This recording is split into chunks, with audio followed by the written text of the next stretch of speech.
kita terus mendoakan dan munajat kepada Allah Subhanahu wa taala untuk saudara-saudara kita yang ada di Gaza, di Palestina.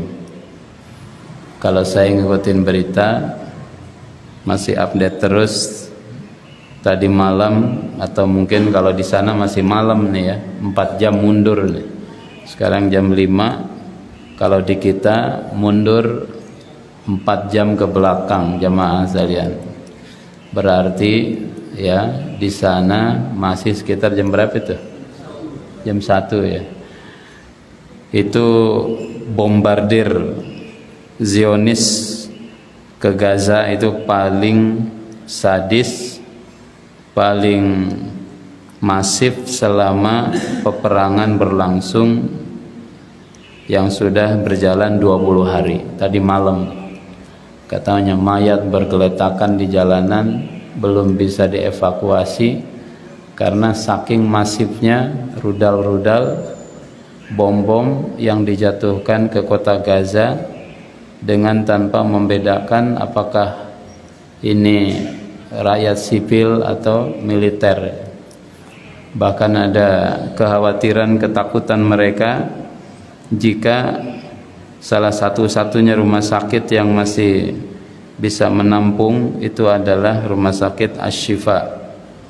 Rumah sakit Asy-Syifa itu di Gaza ada 40.000, baik yang sakit ataupun yang ngungsi. Nah, ini juga diancam akan dibom ya sama Israel laknatullah alaihim. Kalau kita ngelihat videonya ya di sini, Masya Allah, itu listriknya mati, internet dimatikan, jadi tidak ada siaran langsung gitu dari reporter dan lain sebagainya. Tapi kota Gaza berubah seperti siang hari karena cahaya ya bom-bom yang dijatuhkan di sekeliling kota yang luar biasa jamaah sekalian. Nauzubillahi min dzalik.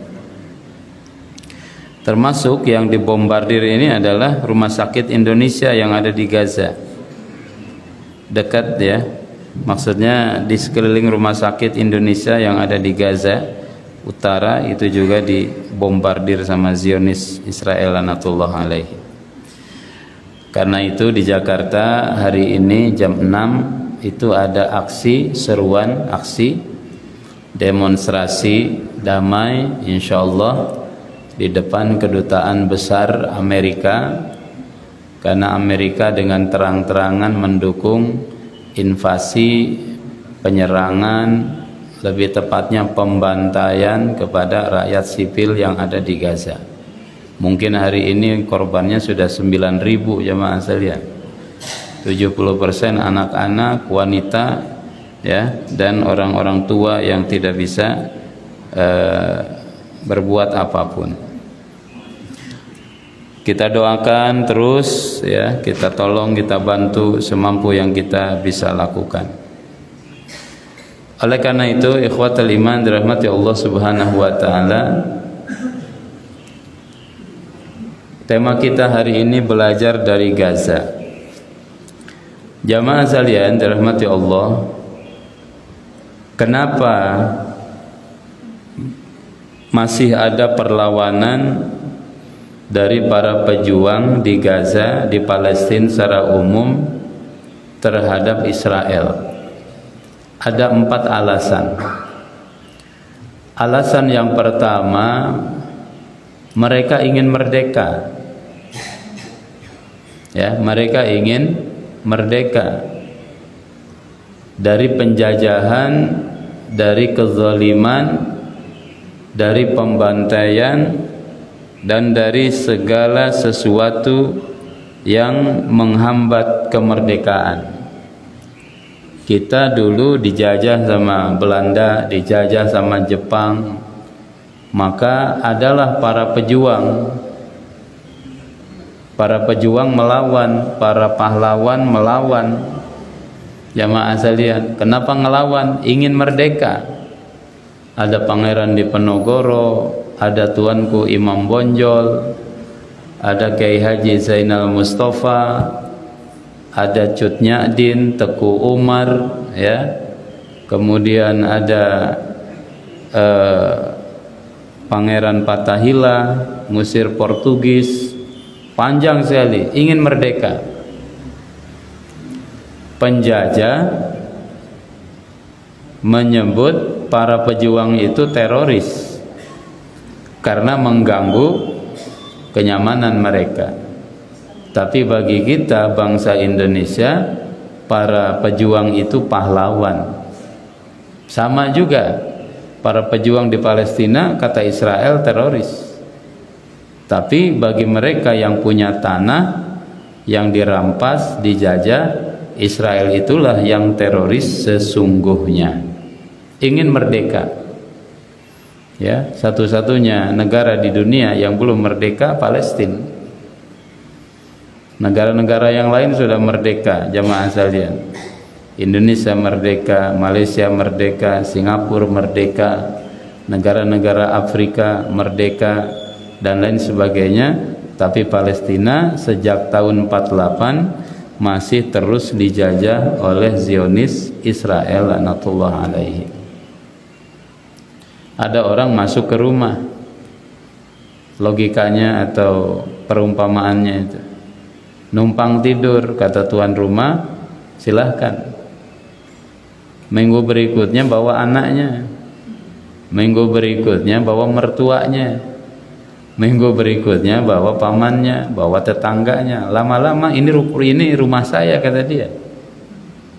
Awalnya cuman numpang. Tahun 48 itu Yahudi datang tuh dari Inggris, dari Eropa, numpang di Palestina. Tapi sekarang jamaah sekalian, cuman beberapa, ya sekian persen, 25% dari wilayah Palestina itu dikuasai, hanya yang bisa dikuasai oleh orang Palestina. Sisanya dijajah sama Israel. Yang kedua, kenapa mereka melawan, berjuang, ingin menghentikan blokade Gaza itu 360 km, lebarnya sekitar 10 kilo, panjangnya sekitar 21 kilo katanya, atau lebih dari itu. Sejak 16 tahun yang lalu ini kota diembargo, diblokade darat, laut, udara oleh Israel. Satu-satunya pintu keluar itu lewat Mesir, tapi Mesirnya error, malah lebih pro kepada Israel. Bantuan itu sudah ngular di pintu perbatasan namanya Rafah, pengen masuk bahan bakar, makanan, obat-obatan, tapi nggak diizinin sama Israel. Dan Mesirnya iya-iya aja sama Israel, karena Presiden Mesir hari ini hasil kudeta dari presiden yang sah, dipilih oleh rakyat, namanya Muhammad Mursi, yang syahid beberapa waktu yang lalu. Nah, dia lebih cenderung, lebih cocok dengan Israel. Ini diembargo jamaah sekalian. Hari-hari normal itu 500 kontainer masuk.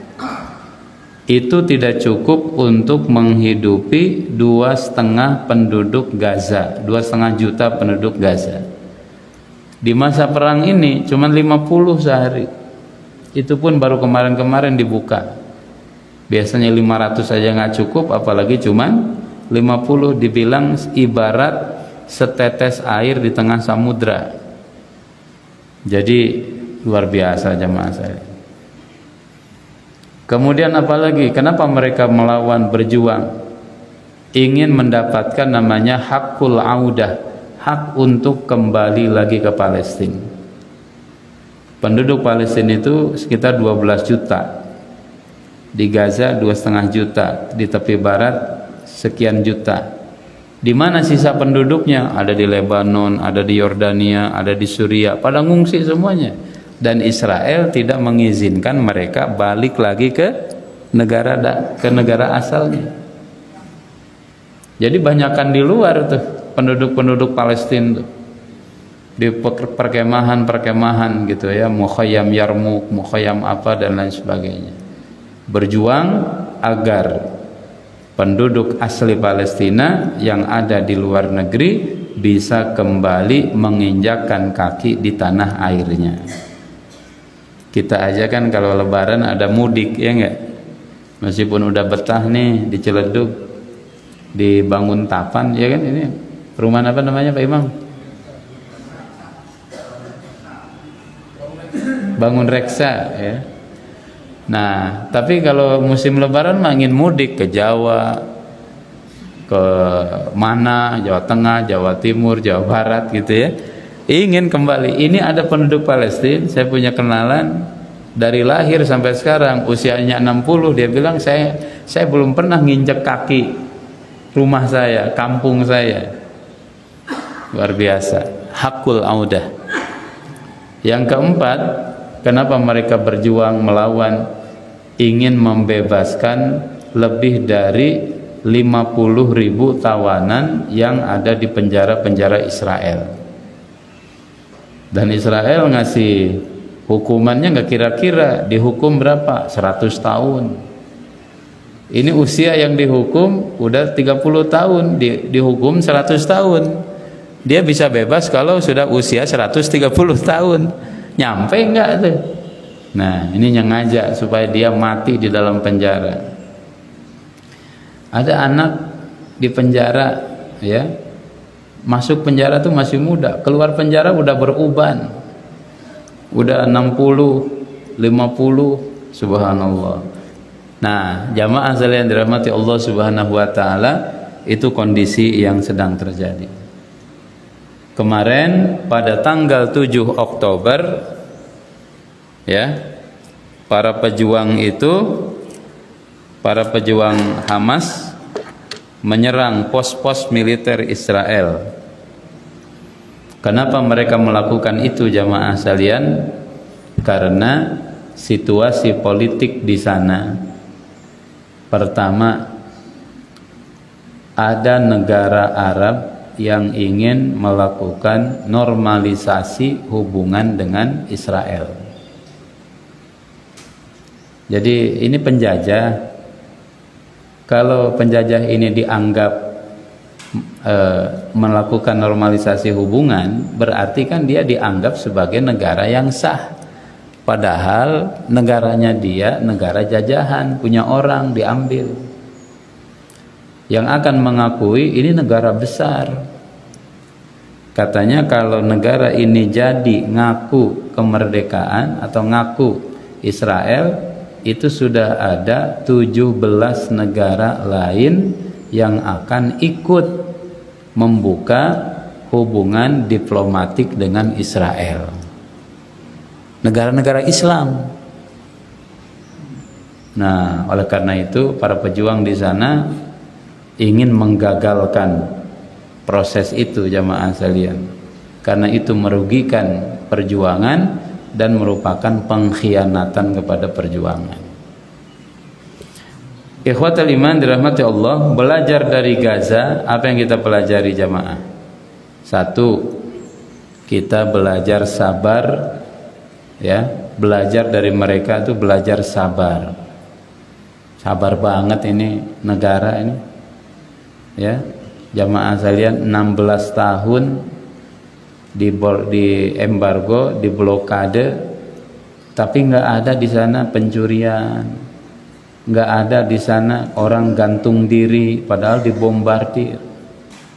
Belajar sabar sebagaimana dalam surat Al-Baqarah ayat 214. A'udzubillahi minasyaitonir rajim.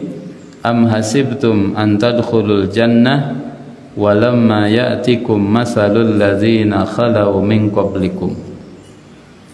Kata Allah Subhanahu wa taala, apakah kalian mengira akan mendapatkan surga, masuk surga, padahal belum datang kepada kalian ujian sebagaimana yang dialami oleh negara-negara, oleh kaum-kaum sebelum kalian.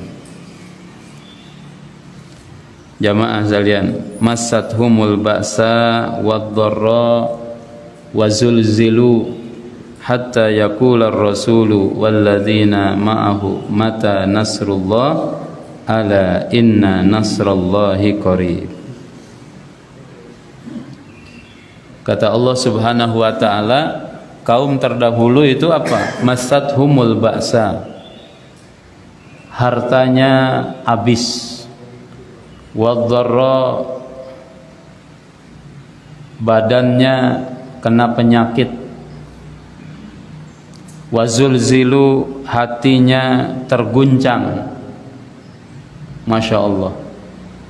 Ikhwatal iman dirahmati Allah Subhanahu wa taala, ini yang sedang dialami oleh saudara-saudara kita di sana. Hatta yaqula ar-rasulu walladzina amanu ma'ahu mata nasrullah, hingga orang beriman, hingga Rasul dan orang beriman mengatakan, kapan Allah memberikan pertolongan? Ala inna nasrallahi qarib, pertolongan Allah itu semakin dekat. Jamaah sekalian, tadi saya sampaikan, tadi malam itu bombardir mungkin sampai malam ini masih terjadi. Dahsyat sekali, hebat sekali. Internet mati, listrik mati, air mati. Tidak ada orang yang bisa dihubungi. Mereka hanya bisa menghubungi Allah Subhanahu wa ta'ala, berdoa kepada Allah Subhanahu wa ta'ala. Subhanallah, luar biasa hadirin sekalian. Sabar gitu mereka. Anak-anak kecil kita lihat sana. Karena 70% korbannya anak-anak. Ada yang kepalanya pecah, ada yang buntung. Ya, Masya Allah, ngeri sekali kalau kita lihat foto-fotonya. Belajar sabar. Demi memperjuangkan apa? Memperjuangkan keyakinan dan juga kemerdekaan. Ya, di Indonesia dulu ada, di Sulawesi itu kasus siapa namanya itu yang membantai itu orang Belanda itu jamaah Westerling ya, 60.000 atau 40.000 dulu dibantai sama dia. Nah, ini terulang hari ini di zaman modern. Yang kedua, jamaah sekalian, belajar dari peristiwa yang sedang terjadi, tidak ada negosiasi bagi tempat suci umat Islam, Masjidil Aqsa. Ada satu tayangan video kenapa Hamas mendahului menyerang Israel. Jamaah sekalian, mereka sudah mendapatkan sapi yang warnanya kuning keemasan seperti yang ada dalam surat Al-Baqarah, ya, innaha baqaratun safra'u faqi'un launuha tasurrun nazirin. Itu akan memulai proses penghancuran Masjidil Aqsa. Kemudian mereka akan membangun The Solomon Temple, kuil Sulaiman, di atas reruntuhan Masjidil Aqsa, menandakan berdirinya kembali negara Israel Raya. Itu yang akan mereka lakukan.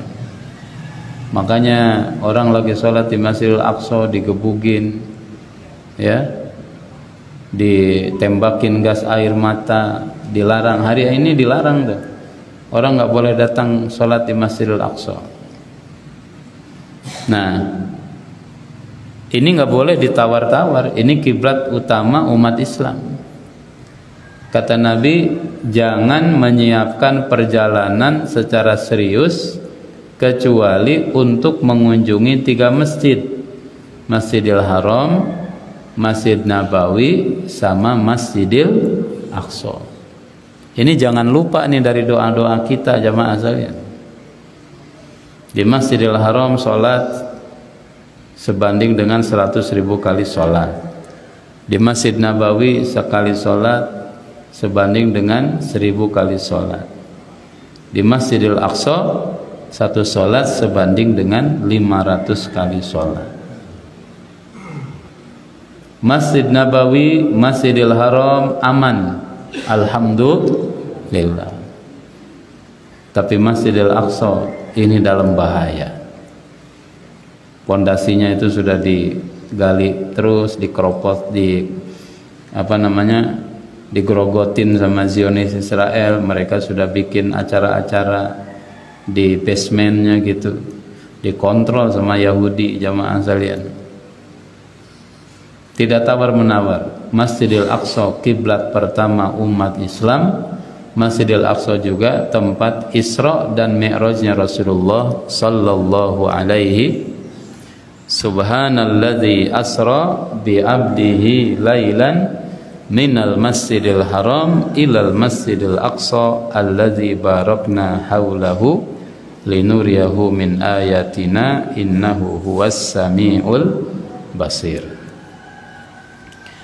Yang ketiga, belajar dari peristiwa yang sedang terjadi, kita jamaah sekalian menambah keyakinan tentang firman Allah dalam surat Al-Maidah ayat 82. Yahudi ini adalah orang kelompok yang paling benci kepada Islam.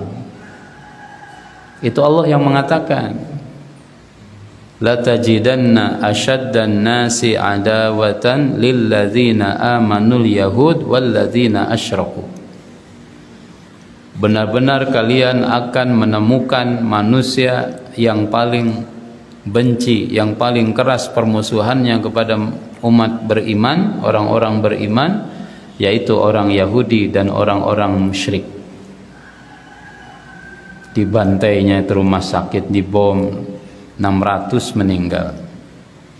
Kemudian rumah-rumah penduduk, bayi-bayi, banyak foto berseliweran kita lihat. Ikuti TV One, itu liputannya paling bagus dia dibanding dengan TV-TV yang lain untuk meliput kejadian yang sedang terjadi di Gaza pada hari ini, jamaah sekalian.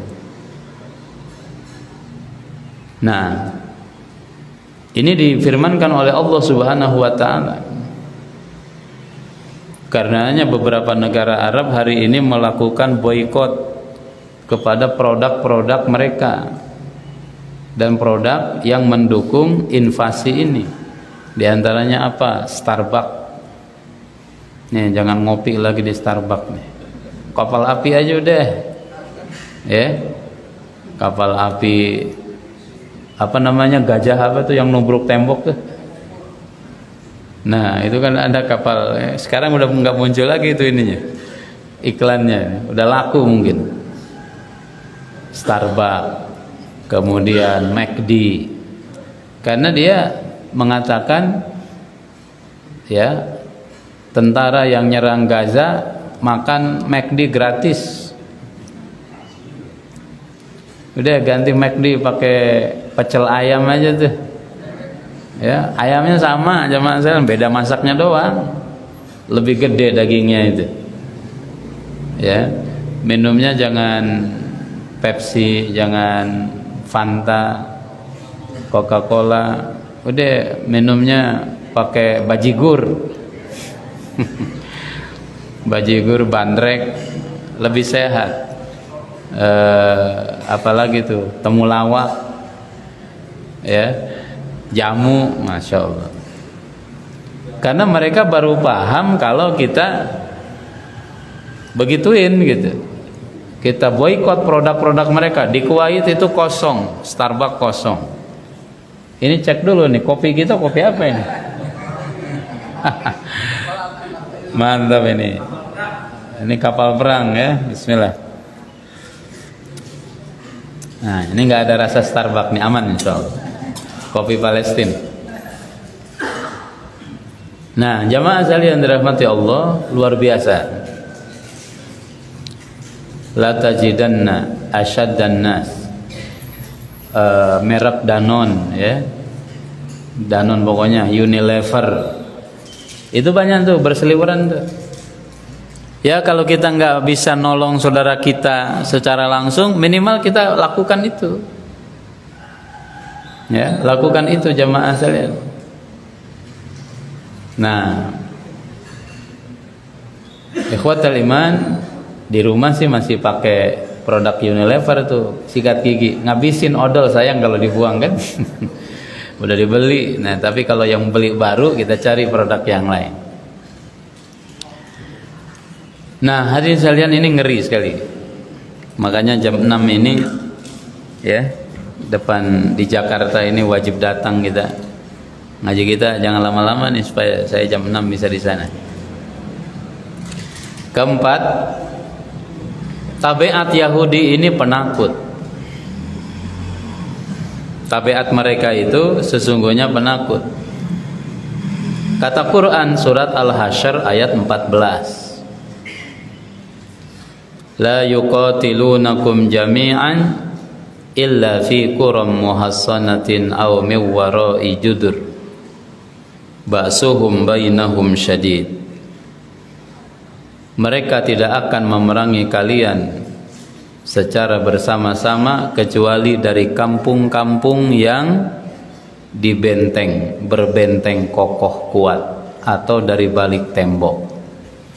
Lihat di Palestina, wilayah yang diduduki itu dibuat benteng yang memisahkan, tingginya 12 meter, kemudian dalamnya pondasinya 5 meter, tebalnya hampir setengah meter, ya 50 cm jamaah sekalian, tebal sekali.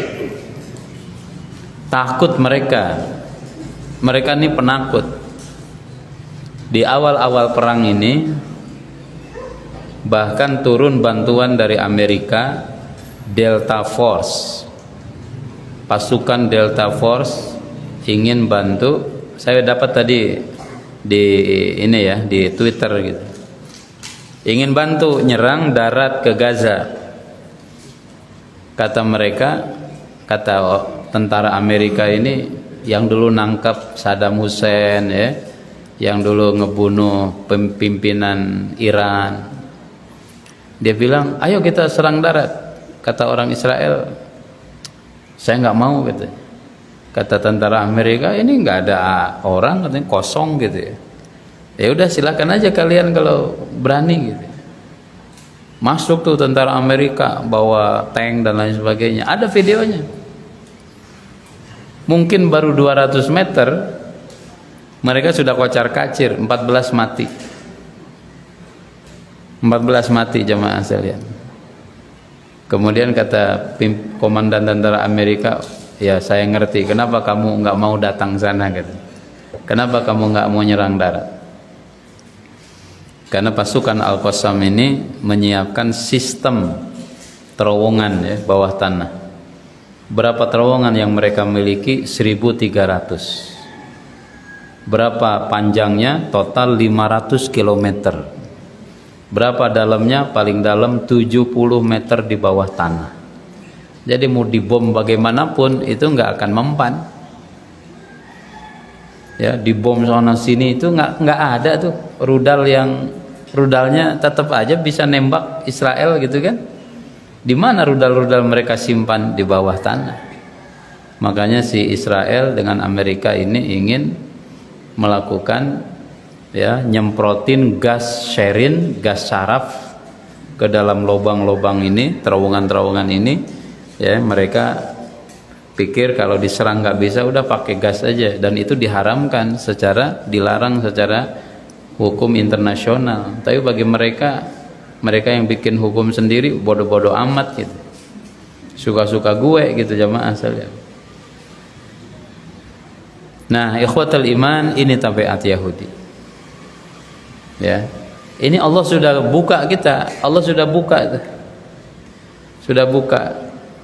siapa mereka dan lain sebagainya, tabiatnya bagaimana. Ada dalam kitab mereka, ada video ditayangkan tentara ini sebelum perang dibacain namanya kitab Talmud. Isinya apa? Isinya itu dia bilang pada tentara, siapa yang bisa membunuh umat Islam, anak-anak, ibu-ibu, justru itu dia bilang dalam kitab itu bagus, pahalanya gede. Nauzubillah. Maka mereka bombardir Gaza, bunuh anak-anak, tidak ada pri kemanusiaan. Ya, info ini, pemahaman ini mesti dibangun oleh kita. Islam tidak akan berbuat dolim. Maka pelajaran yang lain juga dari perang Gaza ini, akhlak Islam dalam perang dijunjung tinggi. Lihat kan videonya tuh, tentara Al-Qassam tidak bunuh anak-anak, orang tua renta, anak digendong, dikasih minum, ya. Israel di awal-awal bilang ini Al-Qassam katanya, menggalin kepala anak-anak, memerkosa, bunuh anak. Nggak ada. Al-Qassam punya 250 tawanan. Kemarin ada 4 orang yang dibebasin. Nenek-nenek, si nenek ini ketika mau dibebasin, dia hampir nggak mau karena tertarik dengan akhlak para tentara itu. Kemudian dia wawancara di media gitu, dan itu membuat Israel marah. Kenapa? Israel selama ini mengesankan para pejuang itu teroris, sadis. Ternyata enggak, kata si nenek itu. Kami diberi makan, makanan yang sama dimakan sama mereka, diberi minum, obat, diobatin luka, dirawat, terus dibebasin. Ada akhlak dalam Islam, jamaah sekalian. Akhlak dalam perang. Ya. Maka dalam kitab, ada kitab judulnya Nailul Amani min Fatawal Qadi Muhammad bin Ismail Al-Imrani. Ditanya, apa kewajiban pimpinan pasukan kalau mau berangkat perang? Dia bilang harus berwasiat, ya, kepada tentaranya supaya jangan bunuh anak-anak, jangan bunuh ibu-ibu, jangan bunuh orang tua renta, jangan bunuh para pendeta, jangan bunuh binatang, jangan tebang pohon, jangan ngerusak bangunan. Itu akhlak dalam Islam, ya. Karena Rasulullah adalah manusia berakhlak. Tapi bukan berarti kalau ditampar pipi kanan ngasih pipi kiri, jangan. Lawan kezaliman, jangan biarkan kezaliman. Makanya dalam surat Al-Hajj, ya jamaah sekalian, kenapa Allah mensyariatkan jihad? Untuk melawan kezaliman. Kalau aman, adil, nggak akan ada perang, nggak akan ada jihad. Tapi kalau sudah ada kezaliman, sudah ada kesewenang-wenangan, penindasan, pembantaian, ya, itu jangan dilarang berjihad. Justru yang akan menyelesaikan semua itu adalah jihad fi sabilillah. Terakhir jamaah sekalian, pelajaran dari peristiwa ini, mari kita bantu sesama, ya. Bantu masyarakat di Gaza. Kenapa? Innamal mu'minuna ikhwah. Karena orang-orang beriman ini bersaudara. Al-muslim akhul muslim. Seorang muslim saudara muslim yang lain. Ya. Bantu dengan apa? Pertama, harta. Ada orang Indonesia yang tinggal di Gaza, namanya Muhammad Hussein, namanya Bang Onim, ya. Itu mereka menyalurkan bantuan-bantuan kita, jamaah sekalian. Bang Onim kalau dapat uang, dia borong di pasar, borong sayuran, buah-buahan, makanan, bagi-bagi makanan, bikin rumah, ngasih obat dan lain sebagainya. Meskipun kata Ustaz Hussein hari ini dia banyak nerima uang dari Indonesia, tapi susah nyalurinnya. Kenapa? Yang disalurinnya nggak ada. Apa yang mau disalurin gitu? Makanan nggak ada, air susah. Ya nanti katanya kalau sudah aman, insya Allah akan kita salurkan.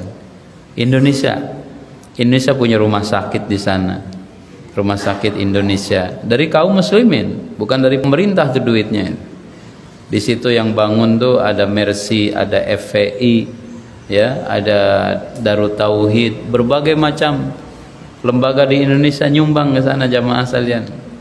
Maka orang Palestina kepada Indonesia itu mengatakan saudara jauh katanya. Jauh di mata tapi dekat di hati bagi mereka, karena perhatian kita sangat luar biasa. Maka hari ini ada aksi ingin membuktikan kita senantiasa perhatian membela saudara kita di Palestina. Sudah ada beberapa aksi tapi enggak nendang karena kurang banyak. Nah hari ini ya mudah-mudahan bisa nembus sampai 1 juta insyaallah ta'ala jamaah sekalian, tepatnya di Kedutaan Besar Amerika, menunjukkan kepedulian kita kepada penderitaan saudara-saudara kita di sana. Dengan apa? Dengan suara. Bela Palestina dengan suara. Dengan apa suara itu maksudnya? Ya dengan medsos ini jamaah sekalian. Share info-info yang berkenaan dengan saudara-saudara kita di sana. Saya ada grup, kalau mau nanti saya share ke Pak Imam share kepada jamaah, gabung di situ. Info-info update di sana seperti apa. Ya, supaya kita bisa mendoakannya lebih khusyuk. Karena di sana ternyata kejadiannya begini begitu dan lain sebagainya. Membernya mungkin sudah ada hampir 270 ya, mau 300-an insyaallah taala. Kita sebarkan. Setiap orang nanti nyebarin kepada yang lain. Bahkan mestinya jamaah sekalian di rumah kita siapin kenceleng khusus untuk Palestina, kenceng Palestina. Sisa uang belanja 5.000 masukin. Jangan 500 perak doang, 5.000 gitu ya Bu. Jangan recehan, supaya surga kita jalannya jalan tol. Ingin masuk surga jalan tol, tetapi bayarnya bukan pakai e-tol. Nah, nggak bisa masuk, nggak bisa kebuka tuh pintunya. Ada, ini kita ajarin anak-anak nih. Kami di yayasan juga melakukan itu tuh. Ada khusus divisi dunia Islam. Kenapa? Andai ini perang selesai, itu ada lebih dari 20.000 rumah hancur. Ada mungkin ratusan ribu anak yatim. Bapaknya meninggal, ibunya meninggal. Siapa yang ngurus anak nih? Nah, kami itu kemarin ngebantu ya bantu anak yatim di sana. Ada lembaganya yang bisa menyalurkan. Satu anak yatim 1 bulan entah 500 atau 700 ribu untuk makan, untuk sekolah, untuk keperluan sekolahnya, ya untuk makan sehari-harinya kita sumbang pada anak-anak yatim ini.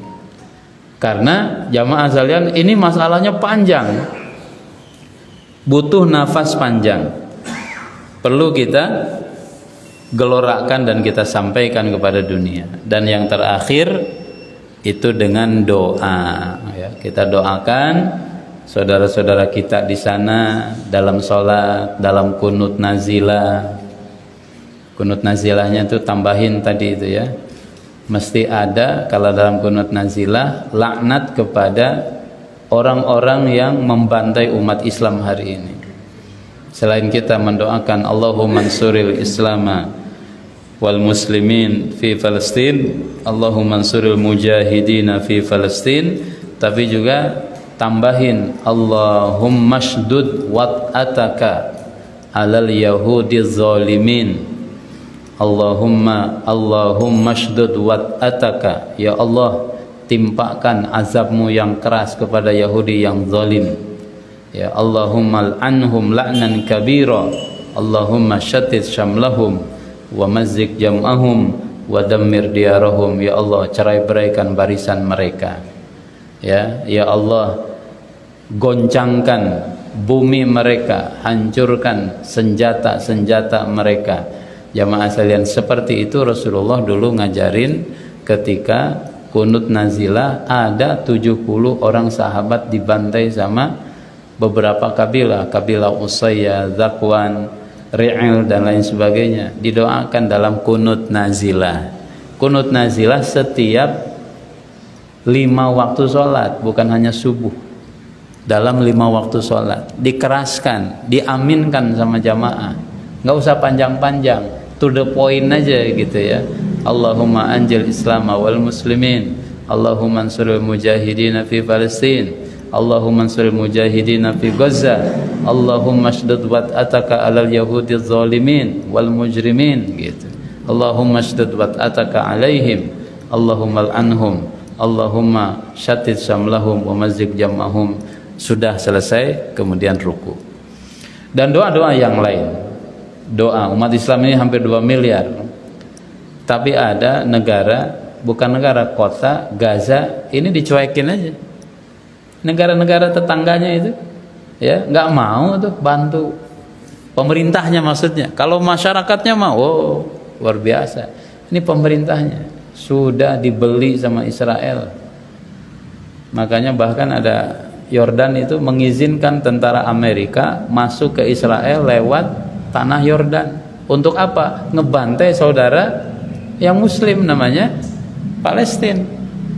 Kan error jemaah saja. Kenapa mereka begitu? Takut kehilangan posisi jabatan. Ya, karena mereka sudah dibeli semuanya, atau mungkin rahasia mereka sudah dipegang sama Israel, sama Amerika dan negara-negara yang mendukung Israel. Nauzubillahi min dzalik. Demikian jemaah sekalian dirahmati Allah Subhanahu wa taala.